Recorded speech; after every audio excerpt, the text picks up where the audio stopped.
Sir Vijayasai Reddy రాజీనామా సందర్భంగా YS Sharmila గారు స్పందించారు. ఆవిడ ఏమన్నారంటే జగన్ క్రైసిస్ లో ఉన్నాడు కాబట్టి ఒక్కొక్కళ్ళు వదిలి వెళ్ళిపోతున్నారు. ఆయన నిజ స్వరూపం తెలుసుకున్నారు కాబట్టి అందరూ వదిలి వెళ్ళిపోతున్నారు అని మాట్లాడుతూ, అలాగే ఆవిడ ఒకటి వ్యాఖ్య చేశారు సార్. అదేంటంటే జగన్ బీజేపీ దత్తపుత్రుడు అన్నారు సార్. ఇదే మాటని గతంలో వైఎస్ జగన్మోహన్ రెడ్డి పవన్ కళ్యాణ్ ని అనేవారు సార్ దత్తపుత్రుడు అని. సో అసలు అవును. ఆవిడ ఈ వ్యాఖ్యలు ఎందుకు చేశారు? దీని వెనక ఆవిడ ఉద్దేశం ఏంటి సార్? అంటే బీజేపీకి జగన్మోహన్ రెడ్డి దత్తపుత్రుడు అనే విషయం ఆవిడ కొత్తగా చెప్పక్కర్లేదు. ఉమ్, అది ఫ్యాక్టే, అది ప్రపంచం అందరికీ తెలుసు. ఓకే. జగన్మోహన్ రెడ్డి గారు బీజేపీ కంట్రోల్లో ఉన్నాడు. ఉమ్, బీజేపీ గైడెన్స్ లో ఉన్నాడు. ఆయన వాళ్ళు బీజేపీ వాళ్ళు గైడ్ చేస్తే ఇతను నడుస్తాడు అంతే.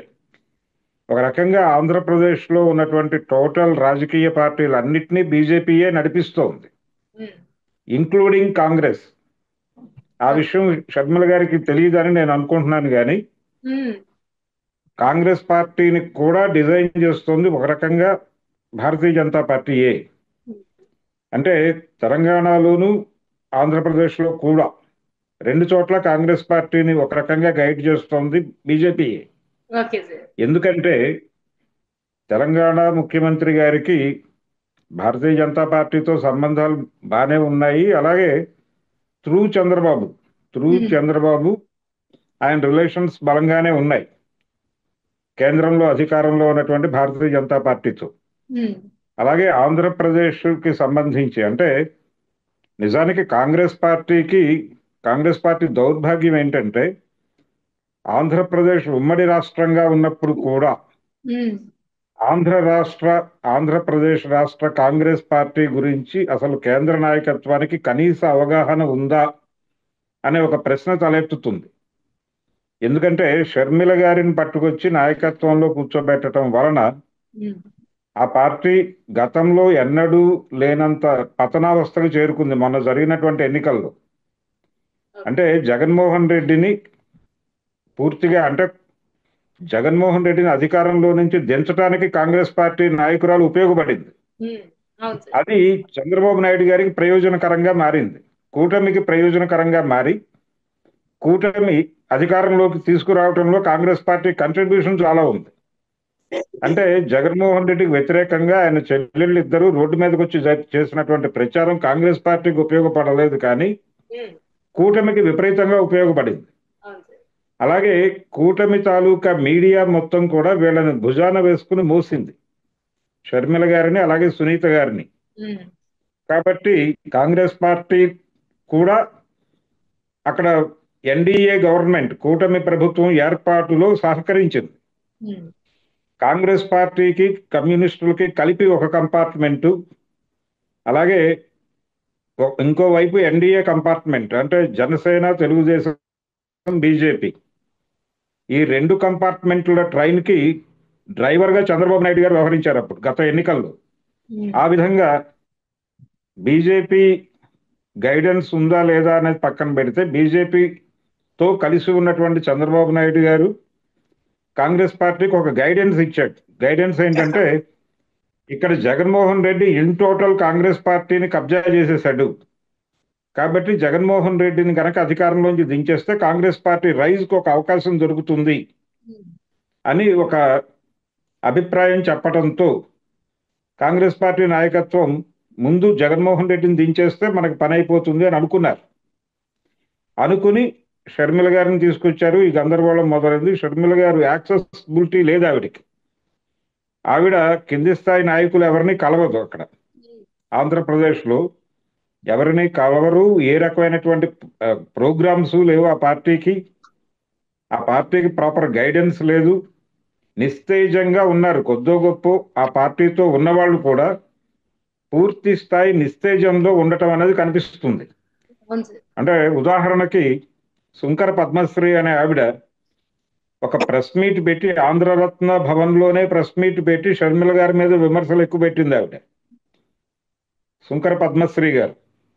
అలాగే ఆ పార్టీతో చాలా కాలం సన్నిహితంగా ఉండటం మాత్రమే కాకుండా ఒక రకంగా ఆ పార్టీకి ఒక ఇంటలెక్చువాలిటీని, అంటే ఏపీ కాంగ్రెస్ కి కొంత ఇంటలెక్చువల్ ఫేజ్ ని ఆ ఫేస్ ఇవ్వడానికి ప్రయత్నం చేసినటువంటి డాక్టర్ గంగాధర్ లాంటి వాడు కూడా మౌనంలోకి వెళ్ళిపోయాడు. ఇప్పుడు ఆయన మౌనంలోకి వెళ్ళిపోయి హాయిగా తన ప్రాక్టీస్ తాను చేసుకుంటున్నాడు. ఆయన అడిగితే చెప్తున్నాడు, ఆయన ఏముంది అక్కడ చేయటానికి ఏమీ లేదు, అందుకని ప్రాక్టీస్ చేసుకుంటున్నాను అన్నాడు ఆయన హాస్పిటల్లో కూర్చుని. ఇది పరిస్థితి.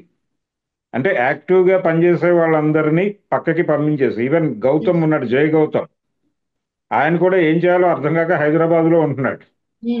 ఏపీలో చేయటానికి ఏమీ లేదు అనే ఉద్దేశంతోనే. అలా కాంగ్రెస్ పార్టీని ఒకవైపు చంపేస్తోంది ఆవిడ షర్మిల గారు. చంపేస్తూ జగన్మోహన్ రెడ్డి నుంచి బయటకు వెళ్ళిపోవటం గురించి మాట్లాడుతూ, అంటే ఆవిడ ముందుకు ఒక ప్రశ్న వచ్చింది. ఆవిడ్ని మీడియా అడిగారు, విజయసాయి రెడ్డి గారు వెళ్ళిపోవటం మీద మీరు ఎలా స్పందిస్తారు అంటే ఆవిడ చెప్పింది, జగన్ క్రెడిబిలిటీ కోల్పోయాడు, అందరూ వెళ్ళిపోతున్నారు అని చెప్పింది ఆవిడ. బాగానే ఉంది. ఆ తర్వాత విజయసాయి రెడ్డి వెళ్ళిపోవటంలో బీజేపీ కుట్ర ఏమైనా ఉందా అని అడిగాడు ఇంకో విలేకరి. అడిగితే దానికి ఆవిడ సమాధానం విచిత్రంగా చెప్పింది. విచిత్రంగా అంటే, ఇందులో వాళ్ళు టోటల్ కంట్రోల్లో ఉంది వ్యవస్థ అనే పద్ధతిలో చెప్పాలి యాక్చువల్గా ఆవిడ. అంటే భారతీయ జనతా పార్టీ ఆడిస్తున్న ఆటలో భాగంగానే ఇదంతా జరుగుతోంది అని చెప్పాలి ఆవిడ. కానీ దత్తపుత్రుడు కదా బీజేపీకి జగన్ అని చెబుతూ క్రెడిబిలిటీ కోల్పోవటం వల్ల వెళ్ళిపోతున్నారని చెప్తోంది. క్రెడిబిలిటీ కోల్పోయి కాదు విజయసాయి రెడ్డి వెళ్ళిపోయింది, ఇంకేం లేదు ఇక్కడ చేయటానికి అని కూడా కాదు. ఆయన ఎందుకు వెళ్ళిపోయాడంటే అది గేమ్లో భాగంగా వెళ్ళిపోయాడు ఆయన.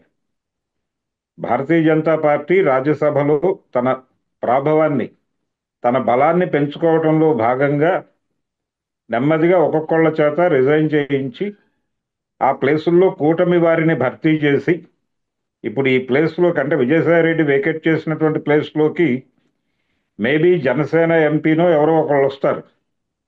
అంటే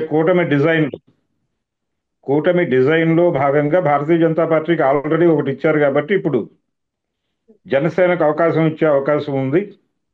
ఒకవేళ అదే జరిగితే మేబీ నాగబాబుకి రాజ్యసభ ఇవ్వచ్చేమో విజయసాయి రెడ్డి ప్లేస్లో. అంటే జనసేనని అకామిడేట్ చేస్తారు అక్కడ. అంటే టోటల్గా designed by AP politics Bharatiya Janata పార్టీయే నడిపిస్తోంది అనటానికి అది ఉదాహరణ. అది మాట్లాడటం మానేసి ఈవిడ జగన్మోహన్ రెడ్డి క్రెడిబిలిటీ కోల్పోయాడు, అందుకని వీళ్ళందరూ బయటికి వెళ్ళిపోతున్నారు అనే పద్ధతిలో మాట్లాడుతోంది. ఇది ఒక గందరగోళం. అంటే ఈవిడ వేసే ప్రతి అడుగు కూడా భారతీయ జనతా పార్టీకి ఉపయోగపడే అడుగులే వేస్తున్నారు ఆవిడ. భారతీయ జనతా పార్టీకి అలాగే కూటమి ప్రభుత్వానికి ఈ గొడవలు పక్కన పెట్టి ఆవిడ కాంగ్రెస్ పార్టీని స్ట్రెంగ్థెన్ చేయడానికి ఏం చేయాలి అనే దాని మీద దృష్టి పెట్టాలి. ఆ పెట్టేటువంటి లక్షణాలు ఆవిడలో కనిపించటం లేదు చాలా స్పష్టంగా. ఆంధ్రప్రదేశ్లో కాంగ్రెస్ పార్టీ మళ్ళీ బతికి బట్ట కట్టాలంటే ఈవిడని పదవి నుంచి తప్పించి వేరే ఎవరైనా సమర్థులైనటువంటి నాయకులకు ఆ బాధ్యత అప్పజెబితే, ఈవెన్ జంగా గౌతమ్ లాంటి నాయకుడికి అప్పజెప్పినా గానీ తను కొంత లీడ్ చేయగలరు. లేదు డాక్టర్ గంగాధర్ లాంటి వాళ్ళని నిలబెట్టినా ఏదైనా చేయగలరు వాళ్ళు. వాళ్ళకు ఒక ఇంటిగ్రిటీ ఉంది. ఈవిడికి ఆ ఇంటిగ్రిటీ కూడా లేదు. అందుకని షర్మిల గారు గందరగోళం మనిషి. అలాగే ఆవిడ ఎవరికి యాక్సెస్ కూడా ఇవ్వరు. ఆవిడ్ని కలవటం అనేది చాలా కష్టం. ఒక రకంగా కంపేర్ చేస్తే ఆవిడకంటే జగన్మోహన్ రెడ్డి చాలా బెటర్. అందుకని ఆవిడేదో తన గొడవ, అలాగే ఆయన వివేక గురించి మాట్లాడాడు అన్నప్పుడు కూడా అలాగే స్పందించింది ఆవిడ. ఇప్పుడిప్పుడు నిజాలు చెప్పడం కాదు, పూర్తి నిజాలు చెప్పండి మీరు విజయసాయి గారు అని అడిగింది ఆవిడ. ఆయన పూర్తి నిజాలు చెప్పడం కోసం కాదు ఆ హింట్ ఇచ్చింది. ఆయన వ్యూహాత్మకంగా నన్ను ఇబ్బంది పెడితే నేను ఇబ్బంది పెట్టడానికి నా దగ్గర కొంత కంటెంట్ ఉందని చెప్పడం కోసం అలా మాట్లాడాడు. అందుకని జస్ట్ ఒక టీజర్ వదిలాడు అంతే, ట్రైలర్ కూడా కాదు. ఒక టీజర్ వదిలాడు, తన స్కిన్ సేవ్ చేసుకోవడం కోసం మాట్లాడినటువంటి మాట అది. అయితే ఈ మొత్తం క్రీడ అంటే ఏపీకి చెందినటువంటి వైసీపీ ఎంపీలందరూ రాజ్యసభని క్విట్ చేయటం వెనకాల బీజేపీ ప్రోగ్రాం ఉంది. బీజేపీ నడిపిస్తోంది రాజకీయ క్రీడని. అది మాట్లాడాలి. నిజానికి కాంగ్రెస్ పార్టీకి బీజేపీకి జాతీయ స్థాయిలో ఒక వైరం ఉంది. దాన్ని ఎస్టాబ్లిష్ చేస్తూ మాట్లాడాలి పిసిసి ప్రెసిడెంట్గా ఆవిడ. అవును సార్. అది మానేసి ఇంకో గందరగోళం ఏదో మాట్లాడే ప్రయత్నం చేసింది. అంటే ఆవిడ చేస్తున్న పనికి ఆవిడ న్యాయం చేయటం లేదు అనేది ఇక్కడ కూడా అర్థమవుతుంది. అయితే ఒకటి, బీజేపీ దత్తపుత్రుడు జగన్మోహన్ రెడ్డి అనే మాట ప్రాపర్ గానే చెప్పింది ఆవిడ, నిజమే. Okay sir. బీజేపీకి దత్తపుత్రుడే జగన్మోహన్ రెడ్డి. వాళ్ళు ఎలా ఆడిస్తే అలా ఆడటానికి సిద్ధంగా ఉన్నాడు ఆయన. అందుకని గతంలో పవన్ కళ్యాణ్ని ఆయన తరచూ ఆ మాట వాడేవాడు. ఆ మాటను పట్టుకుని ఆవిడ చాలా ప్రాంప్ట్ గా, అంటే పవన్ కళ్యాణ్ని చంద్రబాబు గారి దత్తపుత్రుడు అని చెప్పేవాడు జగన్మోహన్ రెడ్డి. అవును. అవును సార్. అయితే ఈయన బీజేపీ దత్తపుత్రుడు అనేది ఇప్పుడు ఎస్టాబ్లిష్ అవుతోంది. నిజానికి ఇది కొంచెం గట్టిగా మాట్లాడాల్సిన విషయమే. ఉమ్. ఒక రకంగా తెలుగు వాళ్ళ ఆత్మగౌరవం ఢిల్లీ నడివీధుల్లో అమ్మేస్తున్నారని ఒకప్పుడు రామారావు గారు గొడవ పెట్టేవాడు. ఉమ్. ఇప్పుడు జరుగుతోంది అది. ఇప్పుడు తెలుగువారి ఆత్మగౌరవాన్ని ఢిల్లీ నడివీధుల్లో చంపేస్తున్నారు భారతీయ జనతా పార్టీ వారు. కాబట్టి ఇప్పుడు ఒక ఎన్టీ రామారావు లాంటి నాయకుడు అవసరం ఉంది ఏపీకి. మరి అది ఎవరు భర్తీ చేస్తారు అనేది చూడాలి. షర్మిల గారు అయితే ఈ రోజు మాట్లాడినటువంటి మాటల్లో ఈ దత్తపుత్రుడు స్టేట్మెంట్ తప్ప మిగిలిందంతా గందరగోళమే ఉంది.